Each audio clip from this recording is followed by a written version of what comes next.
We're talking about Gary Ridgway, better known as the Green River Killer. His name is synonymous with terror, and for good reason.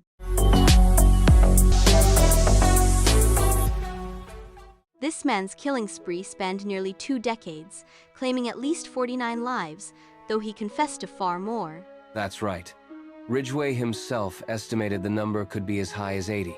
His victims were young women and teenage girls, often sex workers or runaways, people society failed to protect. Let's set the stage.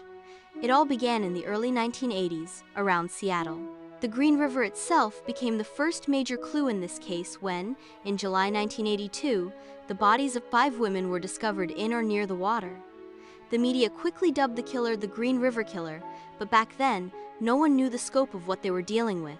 What makes this case so chilling is how Ridgway operated. He would pick up his victims, usually young women, by posing as a friendly, trustworthy man offering a ride or money. He often used locations like motels or secluded wooded areas to lure them in. Then, he'd strangle them, sometimes with his bare hands, sometimes using ligatures. It was personal and methodical. And after killing them, he would dump them in remote areas, usually wooded sites or near rivers. Ridgway would return days later.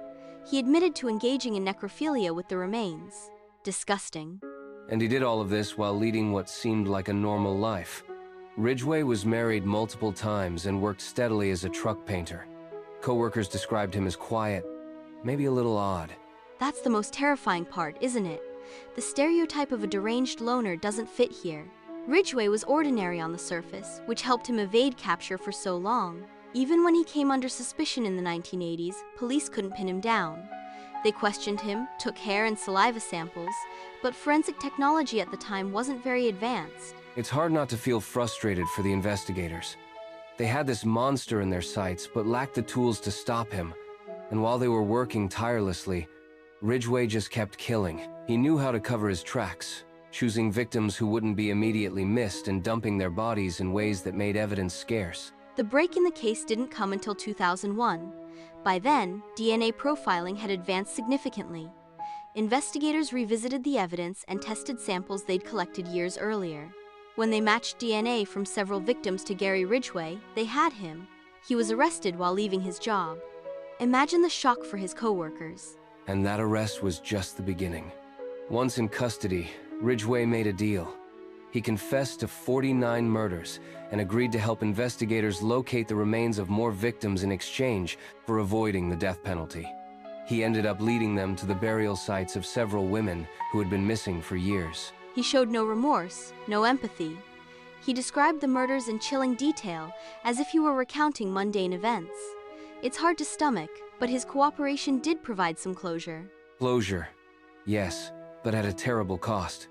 Many of these women were so young, some just teenagers.